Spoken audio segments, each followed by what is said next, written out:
الحمد لله نحمده ونستعينه ونستغفره ونؤمن به ونتوكل عليه ونعوذ بالله من شرور أنفسنا ومن سيئات أعمالنا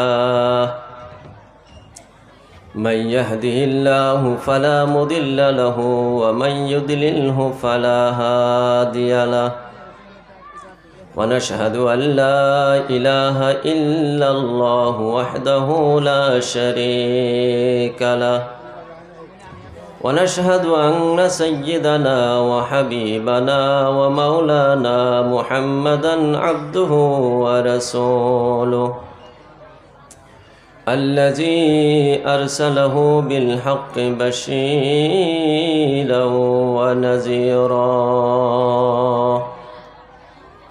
وداعيا إلى الله بإذنه وسراجا منيرا فقد قال الله تعالى في كلامه المجيد وفرقان الحميد أعوذ بالله من الشيطان الرجيم بسم الله الرحمن الرحيم والعصر إن الإنسان لفي خسر قال الله تعالى في كلامه المجيد وفرقان الحميد أعوذ بالله من الشيطان الرجيم بسم الله الرحمن الرحيم يا أيها الذين آمنوا وآمنوا قال النبي صلى الله عليه وسلم من مات فقد قام قيامه قال الله تعالى في كلامه المجيد وفرقان الحميد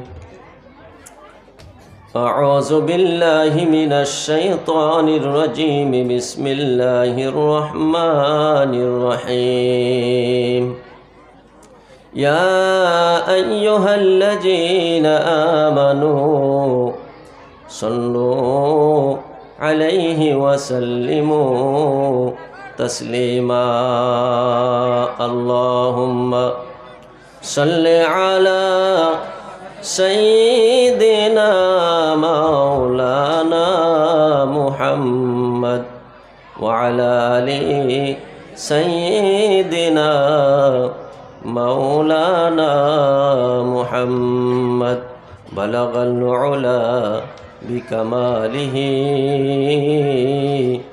كشف الدجى بجماله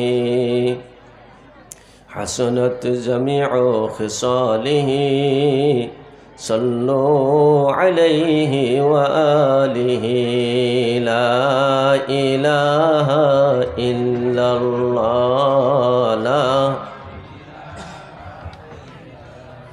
जोरे शोरे मोहब्बत ला इलाहा इल्लल्लाह ला हाय रे आवाज হইতাছে হ্যাঁ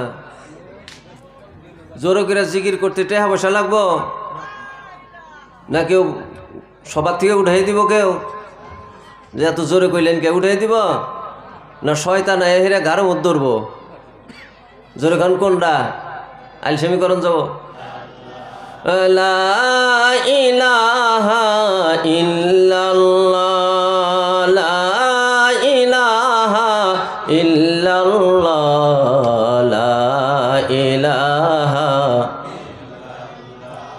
লা ইলাহা ইল্লাল্লাহ মুহাম্মাদুর রাসূলুল্লাহ। সম্মানিত আজকের পবিত্র আবুল বাজার কবরস্থান কর্তৃক আয়োজিত আজিমুর শান আজকের পবিত্র জালিসুর রহমানের সভাপতির আসনে উপবিষ্ট আমার বন্ধু সভাপতি মুফতি সাহেব, আজকের সবাই আমার পূর্বে পবিত্র কোরআন ও হাদিসের আলোকে কয়েকজন ওয়াইজিন আপনাদেরকে সুন্দর উপস্থাপন করে কোরআন ও হাদিস দিয়ে বক্তব্য শুনিয়েছেন। আমরা দোয়া করি আল্লাহ যেন ওনাদেরকে আরও মাহির খুব পণ্ডিত আলিম বানাইয়া সুন্দর উপস্থাপন মানুষের কাছে উপস্থাপন করার তৌফিক যেন ওনাদেরকে দান করেন, বলেন আমিন। আজকে সবাই বিভিন্ন অঞ্চল থেকে আগত আলিমে দিন, হাফিজে কোরআন, মুরব্বিয়ান সকল, প্রিয় যুবক ভাই সকল, ছোট্ট ছোট্ট সোনামণি শিশু কিশোর, পর্দার আড়াল থেকে আমার কথা শুনছেন অত্যন্ত সম্মানিত আমার মা ও বোন সকল, আল্লাহ পাকের শুকরিয়া বলি আলহামদুলিল্লাহ। নবী পাকের প্রতি দরুদ ও সালাম হৃদয় থেকে অন্তর থেকে আমরা একবার পড়ে নেই সাল্লাল্লাহু আলাইহি ওয়াসাল্লাম। ভাই সকল, সভাপতি সাহেব আদেশ করেছেন আমাকে আপনাদের সম্মুখে দিনের কথা তুলে ধরার জন্য। আমার তেমন কোনো ইলম হেলিম কণ্ঠ বুদ্ধি নেই যে আমি আপনাদেরকে আমার ওয়াজের দ্বারাই খুশি করতে পারবো। আমি নগণ্য, একেবারে নগণ্য, গুনাহগার, একেবারে গুনাহগার, ছোট, একেবারে ছোট, আমি কিচ্ছু জানি না। তো আপনারা আহ্বান করেছিলেন, এসেছিলাম, নিয়ত করেছি কিছু বলবো। যদি আল্লাহ ক্ষমতা শক্তি সমর্থ দান করেন বলা যাবে। আপনারা দোয়া করুন আল্লাহ যেন অল্প সময়ে স্বল্প কথায় উদ্দেশ্যপ্রণোদিতভাবে আলোচনা তুলে ধরার তৌফিক যেন আল্লাহ দান করেন, বলেন আমিন। ভাই সকল, খুব লম্বা সুর আলোচনা আমি করব না।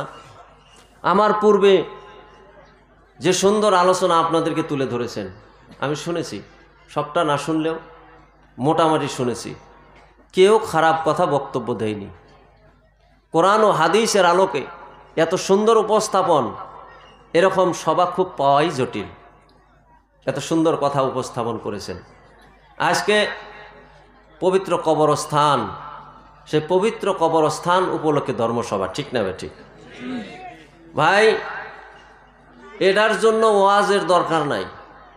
কবরস্থানের ওয়াজের দরকার আছে? নামাজ পড়লে প্রতিদান আছে, এর ওয়াজ লাগবে। রোজা করলে প্রতিদান আছে, এর ওয়াজ আছে, ওয়াজ করার দরকার আছে। হজ করলে প্রতিদান আছে, এর ওয়াজ করার দরকার আছে। কারণ কিন্তু কবরস্থানের আর ওয়াজের দরকার নাই, এটা আমরা জানি বাকি, জানি না। কবরস্থানে যে যাওয়া লাগবো এর মধ্যে কি কোনো সন্দেহ আছে কি? কোনো সন্দেহ নাই। তো ভাই, কথা ভিতরে বহুত আসে, ওগুলা থিয়ে রাখলাম। সামান্য কিছু কথা বলবো। ওয়াজ আমরা সন্ধ্যার পর থেকে শুনতেছি, হাসানা ভাই, বিভিন্ন সাইটে বিভিন্ন দিকে, বিশেষ করে যতটি বক্তা উঠেছেন প্রায় এই কবরস্থান সম্পর্কে আলোচনা করছে। তাই করছে না? কেউ বাদ দিছে কি? কথাক্ষণ বাদ দিছে? আমার বন্ধুগণ, এই যে 5 ঘন্টা ভরা আমরা বক্তাদের ওয়াজ শুনলাম, কবরে যেতে হবে, কবরে যেতে হবে, কবরে যেতে হবে, হাসর আছে, মিজান আছে, ফুলসিরাত আছে। 5 ঘন্টা ভরা আমরা ওয়াজ শুনলাম, জোরে কন ঠিক কিনা নাই? এই যে লম্বা একটা পথ আমাদেরকে আল্লাহ পাক বানিয়ে রুহের জগতে রেখে দিয়েছিলেন। রুহের জগৎ থেকে মহান আল্লাহ মায়ের মাতৃগর্ভের ভিতরে আমাদেরকে আল্লাহ পাক দিলেন।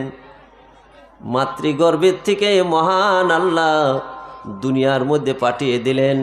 বর্তমান দুনিয়ার মধ্যে আছি, দুনিয়ার নাচ নিয়ামত, দুনিয়ার খুশি আনন্দ নিয়ে দুনিয়ায় আমরা বেঁচে আছি, জোরে কোন ঠিক কিনা নাই?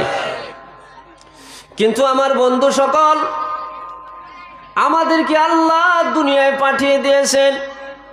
এই দুনিয়ায় আমাদেরকে সফর করতে হবে, এই দুনিয়ার থেকে আমাদেরকে উপার্জন করতে হবে, আর আমাদের সেই লম্বা রাস্তা পাড়ি দিয়া জান্নাতুল ফেরদাউসে আমাদেরকে বাসস্থান তৈরি করতে হবে, জোরে কোন ঠিক কিনা নাই? এই যে লম্বা রাস্তা, লম্বা পথ জান্নাত, এই লম্বা রাস্তাটা আমরা কি নিয়ে যাব? কোন হাতিয়ার, কোন বস্তু, কোন সম্বল, কোন জিনিসটা আমাদের পাথেয় হইলে এই রাস্তাগুলো পাড়ি দিতে আমাদের কষ্ট হবে না, সেই জিনিসটার উপরেই আমি সামান্য সময় আলোচনা করব। কি জিনিসটা হইলে, কি সম্পদটা হইলে, কোন মাল আমাদের ভিতরে আসলে আমার বন্ধুগণ আমরা কবরের জিন্দিগি শান্তিময় জিন্দিগি হবে, হাসরের জিন্দিগি আমাদের শান্তিময় জিন্দিগি হবে, সিরাতের জিন্দিগি আমাদের শান্তিময় জিন্দিগি হবে, হিসাবের সময় আমাদের সহজ হবে, আমরা আস্তে করে জান্নাতে যেতে পারবো। সেই সম্বল, সেই জিনিসটার উপরে আমি কিছু সময় আলোচনা করব। মহান আল্লাহ রব্বুল ইজ্জত আল জালাল জানিয়ে দিয়েছেন, ও আমার বান্দারা, তোমরা দুনিয়ায় যতই উপার্জন করো, টাকা পয়সা, ধন সম্পত্তি, বিল্ডিং বালাখানা, দুনিয়ার ডিগ্রি বাকরি চাকরি যতই কিছু তোমরা করো না কেন, ওই জিনিসটা যদি তোমার কাছে না থাকে, আমি আল্লাহর কাছে তিল পরিমাণও দাম তোমার নাই। আল্লাহ জানিয়ে দিলেন সেই জিনিসটার খবর। ওয়ালাউ আন্না আহলাল কুরা আমানু ওয়াত্তাকাউ লাফাতাহনা আলাইহিম বারাকাতিম মিনাস সামাই ওয়াল আরদ। জোরে বলা যাবে কি সুবহানাল্লাহ? আল্লাহ পাক জানিয়ে দিলেন, ওয়ালাউ আন্না আহলাল কুরা আমানু, সেই জিনিসটার নাম হইল ঈমান। জোরে কোন সুবহানাল্লাহ? আপনার সব আছে, বিল্ডিং আছে, গাড়ি আছে, বাড়ি আছে, সুন্দর চেহারা আছে, আপনার পাহাড় বোঝাই ভরা ইলম আছে, ডাবল মুফতি, মুফতি মুহাদ্দিস ডাবল ডাবল মুফতি আছে, আপনার সব কিছু আছে, কিন্তু ঈমান নাই। আল্লাহর কাছে আপনার একটা কড়াকড়ি সমান দাম নাই, একটা মাছির পাখার সমান, একটা মশার পাখার সমান আল্লাহর কাছে তার দাম নাই। আপনার কাছে যারা পরিমাণ ঈমান আছে, সুবহানাল্লাহ কই আজব কি এবার, যারা পরিমাণ ঈমান। যারা কাকে বলে একটু বুঝি। মুফাসসিরিনে কেরামগণ যাররার ব্যাখ্যা তুলে ধরেছেন। যাররা কাকে বলে? মিসকালা জাররাতিন খায়রান ইয়ারা ওয়া মান ইয়ামাল মিসকালা জাররাতিন শাররান ইয়ারা। এখানে জাররা শব্দ পবিত্র কোরআনে আনছেন। এই জাররার ব্যাখ্যায় আমি লক্ষ্য করে দেখেছি, জাররাকে তিনটা ব্যাখ্যায় বিভক্ত করেছেন, জাররাকে তিনটা ভাগে বিভক্ত করেছেন। এক নাম্বার হলো জাররা, একটা শস্যকে 70 অংশ করলে যতখানি হয়, ওই 70 ভাগের 1 ভাগ হলো একটা জাররা।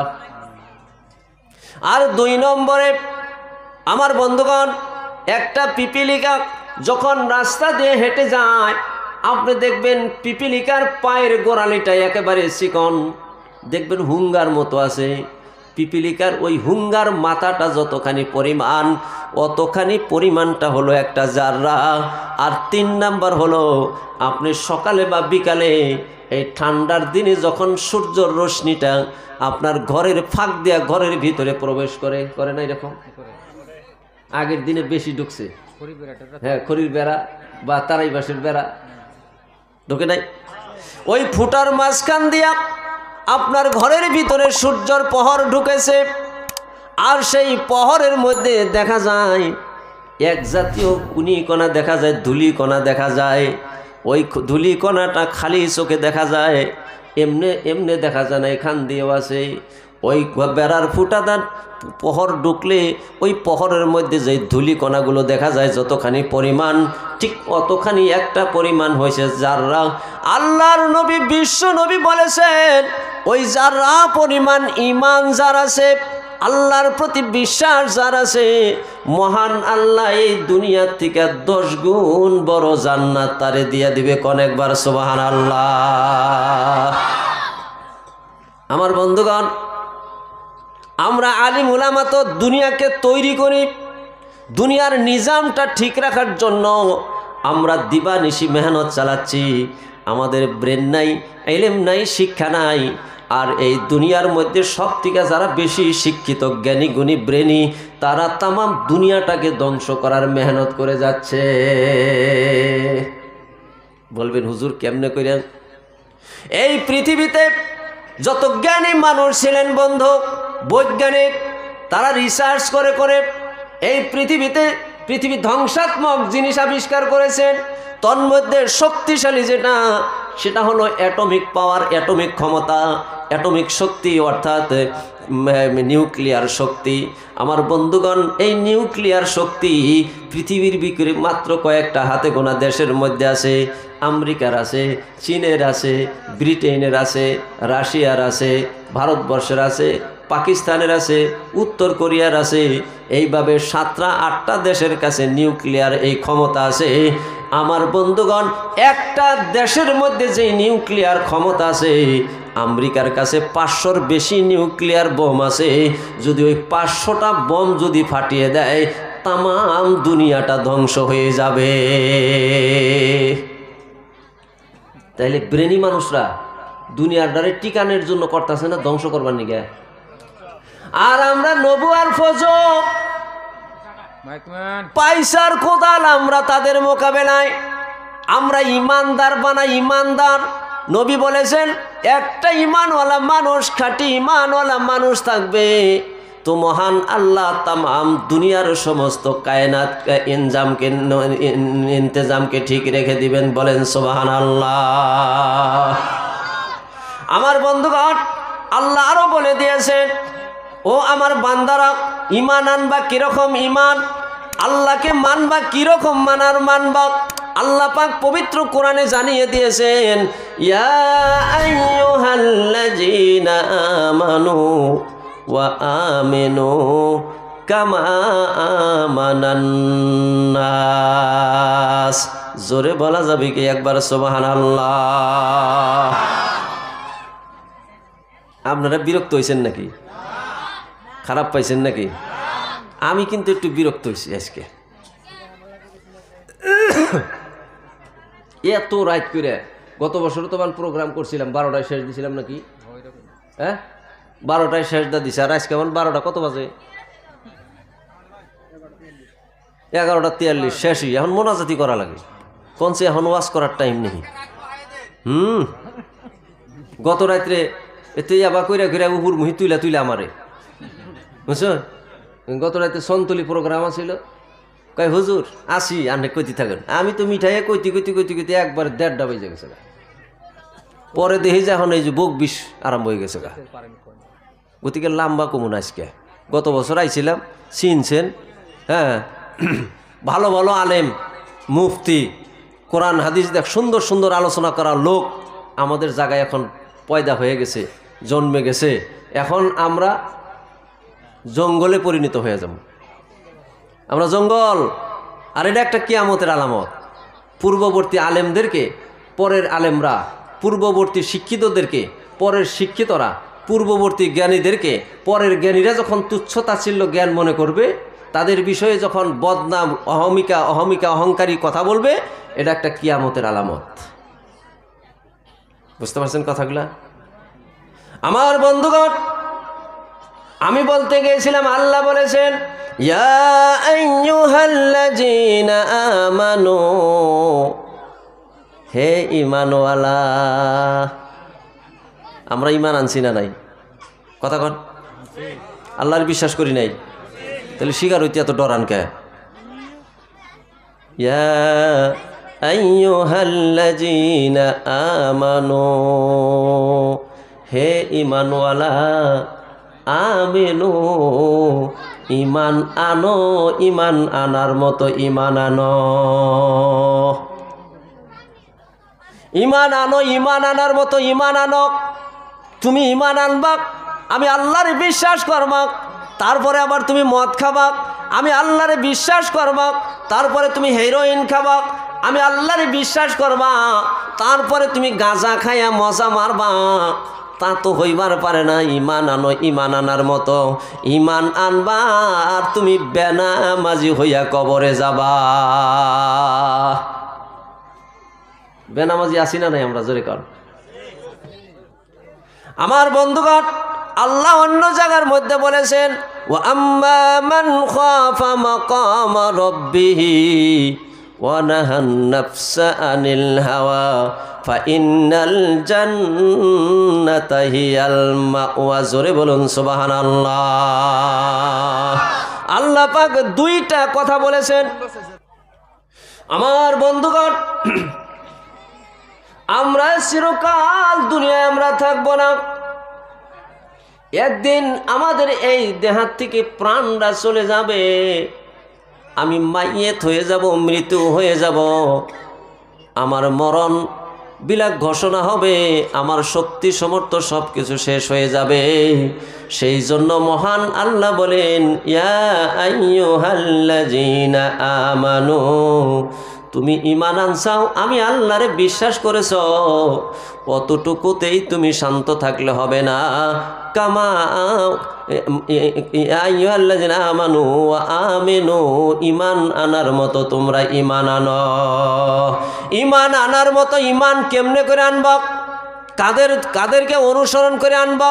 কামা আমানান নাস, যেভাবে সাহাবায়ে কেরাম ঈমান এনেছিলেন, সাহাবায়ে কেরাম যেভাবে আল্লাহকে মেনেছিলেন, সাহাবায়ে কেরাম যেভাবে দ্বীনের নবী বিশ্ব নবীকে মেনেছিলেন, ওইভাবে তুমি যদি ঈমান আনো তাহলেই তো তোমার ঈমান পরিপূর্ণ হবে। আর পরিপূর্ণ ঈমানওয়ালা যদি হও, কবরে কোনো আযাব নাই, কোনো শাস্তি নাই, কবরে কোনো ধরনের অসুবিধা নাই, হাসরে মিজানে অসুবিধা নাই, বিনা হিসাবে তোমাকে আল্লাহ জান্নাত দান করে দিবে। বলুন সুবহানাল্লাহ। সাহাবারা কিভাবে ঈমান আনছিলেন বন্ধু? আল্লাহর নবী বিশ্ব নবীর দিন পেলেন, কোরআন পেলেন, এখানে লম্বা কাহিনী। নবী আমার মুহাম্মদুর রাসূলুল্লাহ সাল্লাল্লাহু আলাইহি ওয়াসাল্লাম মাতৃগর্ভের থেকে কেমনে করে আসলো, কিভাবে আসলো? আমার ভাই একজন প্রশ্ন করেছে, নবী নূরের তৈরি না মাটির তৈরি? আপনি কোনটা বলবেন? আপনি কিসের তৈরি? আপনি কিসের তৈরি? কেমনে আমরা মাটির তৈরি হলাম? আমরা তো মাটির তৈরি না। আমার বন্ধুগণ, কথা বুঝতে হবে, আমাদের পিতা আদম আলাইহিস সালাম মাটি দিয়ে তৈরি ছিলেন। মাটির তৈরির থেকে আমাদের মা বাবার দুজনের মিলনের ফলে এক ফোঁটা পানি দিয়া মহান আল্লাহ আমাদেরকে সৃষ্টি করেছেন। আমার পূর্বের বক্তা বলেছেন, আয়াতটা হাল আতা আলাল ইনসানি হিনুম মিনাদ দাহরি লাম ইয়াকুন শাইআম মাযকুরা ইন্না খলাকনাল ইনসানা মিন নুতফাতিন আমশাস। ইন্না খলাকনাল ইনসানা মিন নুতফাতিন আমশাস। আল্লাহ নিজে বলেছেন, আমি এক ফোঁটা পানি দিয়া মানুষকে সৃষ্টি করেছি। জোরে বলুন সুবহানাল্লাহ। এক ফোঁটা পানি মানে ওই পানিটা আসলো কোথা থেকে?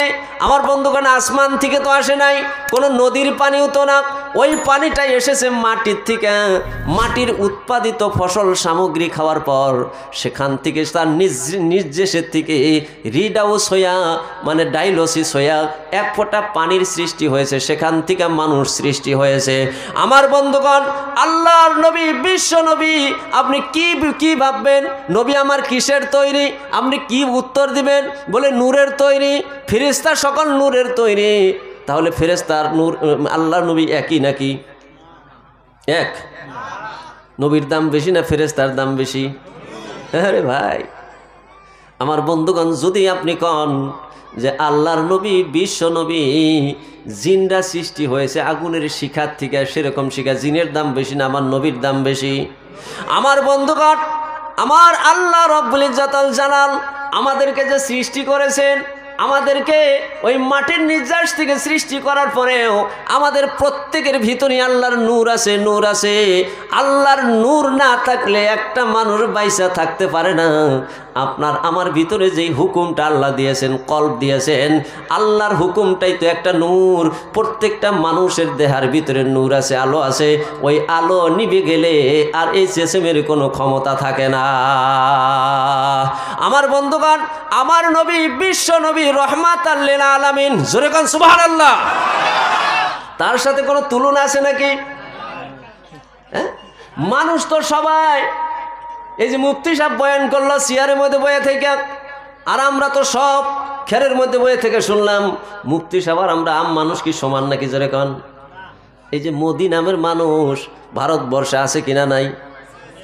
ভারতবর্ষে মোদি নামের মানুষ নাই? হাজার হাজার মোদি নামের মানুষ আছে। ওই নরেন্দ্র মোদি আর সাধারণ আমাকে জিলাপি বেচনেওয়ালা মোদি কি সমান নাকি কন? হিমন্ত বিশ্ব মানুষ নাই আসামে? হ্যাঁ, জিলাপি বেচনেওয়ালা বহুত হিমন্ত আছে। আমাদের মুখ্যমন্ত্রী হিমন্ত আর ওই জিলাপি বেচনেওয়ালা হিমন্ত কি এক নাকি? জোরে কন। এক না, এক না, এক না। আমাদের নবী রহমাতাল লিল আলামিন, তিনি আমাদের মতো সাধারণ মানুষ না বন্ধু, তিনি মহামানব, যার সম্মান আল্লাহর পরেই। জোরে কোন সুবহানাল্লাহ। ফেরেশতা মণ্ডলী যার কাছে আসতো, আপনি কার কথা জিজ্ঞাসা করেছেন? আল্লাহ পবিত্র কোরআনে ঘোষণা করেছেন, قد جاءكم من الله نور وكتاب مبين। তোমাদের প্রভুর পক্ষ থেকে এসেছে আলো, এসেছে নূর, এসেছে আলো, এসেছে নূর, আর এসে একখানা কোরআন। এখানে নূর শব্দ ব্যবহার করেছেন। আমার বন্ধুগণ, অন্য জায়গার ভিতরে আল্লাহ বলেছেন, আলিফ লাম রা কিতাবুন আনজালনাহু ইলাইকা লিতুখরিজান নাসা মিনাজ যুলুমাতি ইলান নূর। এই আয়াতের বুঝটা ওই আয়াতের মধ্যে আল্লাহ দিয়ে দিয়েছেন, কিতাবুন আনজালনাহু ইলাইকা, হে নবী আপনার উপরে কিতাব নাজিল করেছি, কোরআন নাজিল করেছি। কেন? লিতুখরিজান নাসা মিনাজ যুলুমাতি ইলান নূর, যাতে মানব মণ্ডলীকে পঞ্জীভূত আন্ধার থেকে আপনি নূরের দিকে, মানে আলোর দিকে আপনি আহ্বান করতে পারেন। আল্লাহর নবী রহমতের নবী, তিনি একজন শরীয়ত। জোরে কোন সুবহানাল্লাহ। তেনার উঠা বসা, খাওয়া দাওয়া, শোয়া, সব কিছু শরীয়ত। আমাদের জন্য আলো, আলো, আলো। দিনের নবীকে মানবো, মানো, আমরা আলোর পথ পেয়ে যাব। নবীর সাথে কোনো তুলনা নাই। জোরে জোরে কোন সুবহানাল্লাহ। আমাদের দাঙ্গা হাঙ্গামার কোনো দরকার নাই। আমাদের নবী মাটির তৈরি না নূরের তৈরি, না সোনার তৈরি, না রূপার তৈরি। ওয়া দিয়ে আমাদের অত দাঙ্গা করার দরকার নাই। আমরা আমাদের নবী, আল্লাহ পবিত্র কোরআনে আমাদের আখেরি নবীকে মানতে বলেছে, আমরা মানি। যতটুকু মানার দরকার ততটুকুই মানব। দরকার পড়লে যদি জীবন দেওয়া লাগে জীবন দেব, সময় দেওয়া লাগে সময় দেব, টাকা দেওয়া লাগে টাকা দেব, জান দেওয়া লাগে নবীর জন্য জান দিতে প্রস্তুত। এর থেকে আর কি লাগবে? জোরে কোন ঠিক কিনা নাই? আমার বন্ধুগণ, আমি এই নবীজি সম্পর্কে এই কথা বলে শেষ দেব। কি প্রশ্ন করবেন? আল্লাহর নবী, রহমতের নবীর মর্যাদা সম্পর্কে 1,24,000 নবী রাসূল দুনিয়ার বুকে মহান আল্লাহ পাঠিয়ে দিয়েছেন। আমাদের নবীকে বাদ দিয়ে 1,23,999, এই 23,999 বা 2,23,999 নবী এসেছেন। আমাদের নবী আসবে সেই খবর দেওয়ার জন্য। আমি একটা ঘটনা বলবো। আমার বন্ধুগণ, হযরতে মূসা আলাইহিস সালামের নাম আপনারা শুনছেন? শুনেন নাই? মূসা আলাইহিস সালাম তিনি মাদিয়ান শহরের লোক ছিল। হযরতে মূসা আলাইহিস সালাম একদিন তিনি ঘুরতে এসেছেন মক্কা এবং মদিনা সফর করতে। মদিনায় তখন কিচ্ছু নাই। তিনি আসবেন আসলেতে মক্কা সফরে। তখন মক্কার কাবাঘর আছে, মক্কা নগরীতে বাড়ি বসতি আছে, কিন্তু মদিনা শহরের মধ্যে কোনো কিচ্ছু নাই, চাটিয়াল ময়দান। তখন মদিনার নাম মদিনাও না, তখন ছিল ইয়াসরেব। কি নাম ছিল? ইয়াসরেব। মদিনার নাম ছিল তখন ইয়াসরেব। উনি আসতেছেন ওই মদিনা দিয়ে, ইয়াসরেব দিয়া আসতে আসতে আসতে আসতে আমার বন্ধু ওই মদিনা বর্তমান যেই মসজিদে নববী তার পাশেই অল্প পূব দিকে দক্ষিণ দিকে এরকম হবে একটা গাছ ছিল। ওই গাছের নিচে হযরত মূসা আলাইহিস সালাম একটু আরাম করার জন্য বসলেন। আরাম করার জন্য যখনই বসছেন, বৈশা চিন্তা করতেছে, হাইরে মরুভূমি, আর মক্কা না কত দূর, কয়দিন যে লাগবে। চিন্তা করতে করতে করতে করতে তিনি ঘুম এসে গিয়েছেন। তিনি ঘুম আসতেছেন, ঘুম পাড়তেছে। কত ঘুম পাড়ছে তিনি জানে না। ঘুম থেকে জাগ্রত হয়ে তিনি অনুমান করলেন, হাইরে এত শান্তির ঘুম, এত শান্তির ঘুম তো আমি জীবনে পারি নাই। আমার বিবির বিছনায় আমি জীবনে এত শান্তির ঘুম পারি নাই। আমার বাড়িতে আমি এত শান্তির ঘুম তো আমি পারি নাই। এই গাছের নিচে এত শান্তি আর মজা, এত সুখ আরাম কেন আমি পাইলাম? এত আরাম কে এই গাছের নিচে? কোনো কোনো সময় একটু আরামের ঘুম হয় না? গত বছর মাইনকাসর গেছি সবাই, এবারও কয়েকটা গেলাম, আরও 3-4টা আছে মাইনকাসর। গত বছর সবাই যায়, দিনে একটু আমার থাকার দরকার পড়লো, বুঝছেন। একটা হাবিজ সাহেবের বাড়িতে গেলাম, খুব মানে সেই রকম আমার ভক্তি শ্রদ্ধা। হাবিজ সাহেব বাড়িতে গেলাম, যাই দেখি এই বেড়া হয়েছে কাইসা খেতে, কাইসার বেড়া বাড়িতে, আর বিছনা হইল চাং, এই দেয় যে ফালটা দিয়া বানায়, ওই ফালটা চাং, কিন্তু তোষক দিছে, গা গোসল দিয়ে বাচ্চাটি খেয়ে নিয়ে হইলাম, এত ঘুম পারলাম আমার জীবনে আমিও ঘুমের কথা বললাম না, এত শান্তির ঘুম। আমার বন্ধুগণ, মূসা আলাইহিস সালাম ঘুম থেকে জাগ্রত হয়ে বলেন, এত শান্তির ঘুম, এত আরামের ঘুম তো আমার জীবনে হয় নাই। আল্লাহর কাছে বললেন, মাবুদ রে, আমারে জানিয়ে দাও তোমার এই গাছের নিচে কি রহমত তুমি লুকায়িত করে রেখে দিয়েছ। আল্লাহ বললেন, মূসা তুমি কোন জায়গায় বসেছ? ও প্রাণের মূসা রে, তুমি যে এই জায়গায় বসেছ, আমি যে আখিরি নবী মুহাম্মদুর রাসূলুল্লাহ সাল্লাল্লাহু আলাইহি ওয়াসাল্লামকে আমি দুনিয়ায় পাঠিয়ে দিব। মক্কার মানুষরা আমার নবীকে চিনবে না, মক্কার মানুষরা আমার নবীরে মারবে, তাইফবাসীরা আমার নবীরে পাথর মারবে, আমার নবী সহ্য করতে পারবে না। জন্মভূমি ছেড়ে যখন মক্কা থেকে মদিনায় আসবে, ও মূসা রে, সর্বপ্রথমেই মদিনার বুকে আইসা আমার নবী গাছের তলে আইসা পদার্পণ করবে, তার উটনিটাই সেই জায়গায় পদার্পণ করবে। আমার নবী আসবে কত বছর পরে তুমি তো জানো না, কিন্তু আমি পৃথিবী সৃষ্টির থেকে এই জায়গাটার মধ্যে আমি রহমত দিয়া পরিপূর্ণ কইরা রাইখা দিছি। ও মূসা, তুমি কোথায় বসেছ জানো না? তুমি জানো না? মূসা আলাইহিস সালাম সেই জায়গা থেকে চলে গেল। বাড়িতে গিয়া তিনার পরিয়াল বর্গদেরকে ডেকে নিয়ে বসলেন, বসে বললেন, ও আমার আত্মীয় স্বজন, ছেলে সন্তান তোমরা শোনো, আমার ছেলে সন্তান তোমরা শোনো, আমি একটা জায়গায় এরকম করে ঘুম এসেছিলাম, আমি সেই জায়গার মধ্যে একটা চিহ্ন দিয়ে এসেছি, ইয়াসরেব নামের জায়গা। আমি একটা গাছের নিচে আমি ঘুম এসেছিলাম, সেখানে আমি চিহ্ন দিয়ে এসেছি। শোনরে আমার সন্তানেরা, আমি তো সেই আখিরি নবী পর্যন্ত আমি থাকতে পারবো না, ওই জায়গায় আখিরি নবী আরাম ফরমাবেন, জিরাবেন, মক্কা থেকে মদিনায় এসে ওই জায়গায় নামবেন। আমি তোমাদেরকে ওসিয়ত করে যাই, আমার তোমরা যে কয়েকজন সন্তান আছো, যে যেই দেশেই বাস করো না কেন, আমি ওসিয়ত করি চলে যাও একটা সন্তান ওই গাছের নিকটে গিয়ে ওই গাছের তলায় তুমি বসবাস করতে হবে।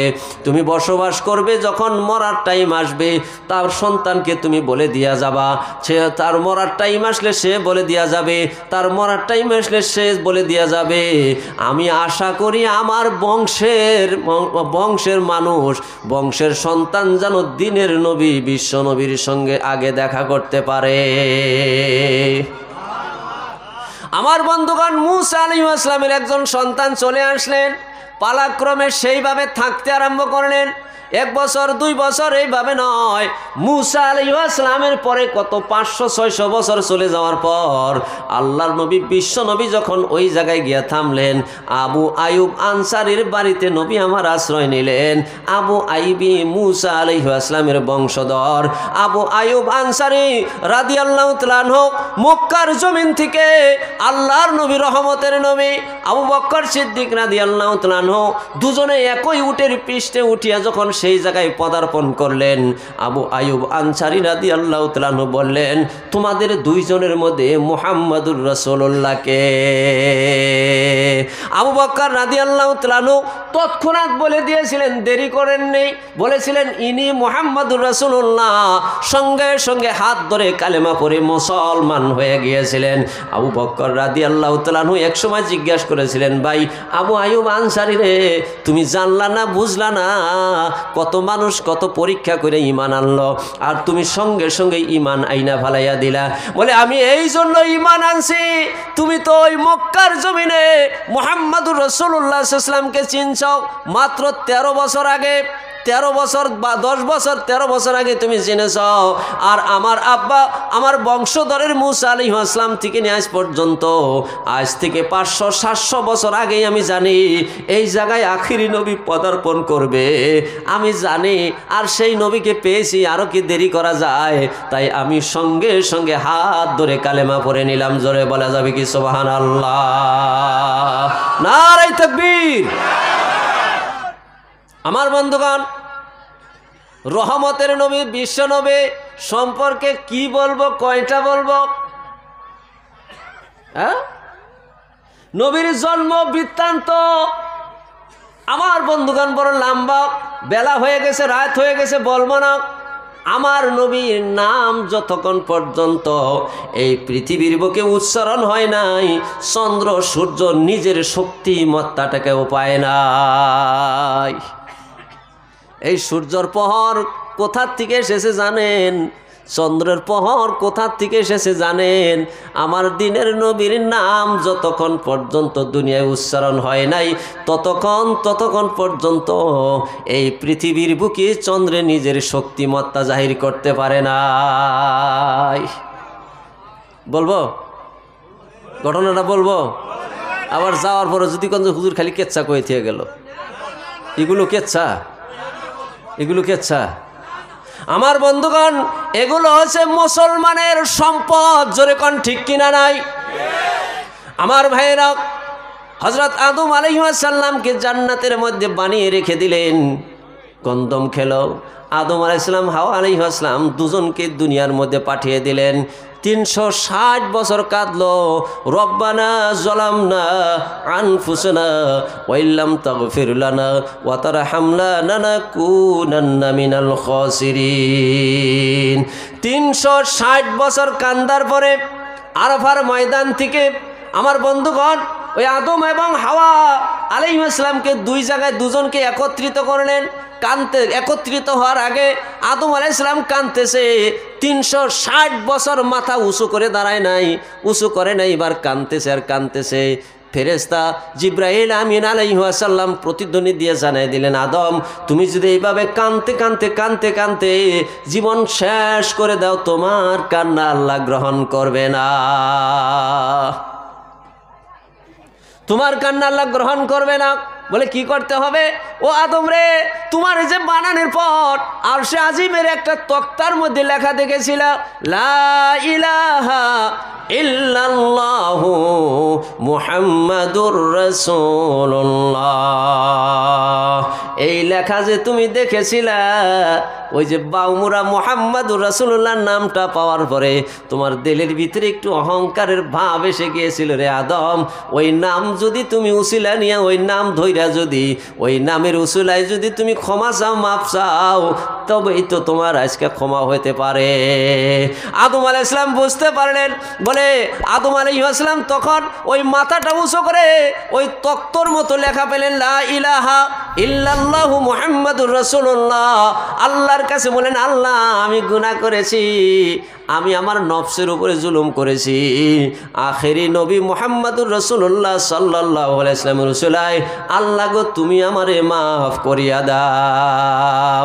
তখনও সূর্যের পহর পৃথিবীতে আসে নাই। নবীজির নাম যখনই আদম আলাইহিস সালাম উচ্চারণ করেছেন, নাম উচ্চারণ করার সাথে সাথে আপনারা জানেন আদম আলাইহিস সালামকে যখন মাফ করে দেয় সুবে সাদিকের সময়, অর্থাৎ ধোয়া ধোয়া ধোয়া ধোয়া আস্তে আস্তে আস্তে আস্তে আস্তে আস্তে সূর্যের পহর বিকিরণ ঘটতে থাকে। জোরে কোন সুবহানাল্লাহ, নারায়ে তাকবীর। আমার বন্ধুগণ, আমার নবী দিনের নবী মুহাম্মদুর রাসূলুল্লাহ সাল্লাল্লাহু আলাইহি ওয়াসাল্লামের সাথে কোনো কিছুর তুলনা নাই। জোরে জোরে কোন সুবহানাল্লাহ। আমার ভাইরা, আমি বলতে গিয়েছিলাম কথাটা নাকি আমি অল্প কিছু বলে সমাপ্ত করে যাব। আমি বলতে গিয়েছিলাম ঈমান আনো, ঈমান আনার মতো কেমন ঈমান? সাহাবায়ে কেরাম যেমনভাবে ঈমান এনেছিলেন, জোরে কোন ঠিক কিনা নাই? সাহাবায়ে কেরাম কেমন ঈমান এনেছিলেন? আমার বন্ধুগণ, তিনটা জিনিস সাহাবায়ে কেরাম দিয়ে দিয়েছিলেন। জোরে বলেন কয়টা? তিনটা জিনিস। আমি মা বোনদের সামনে আজকাল ওয়াজ করার সময় হবে না।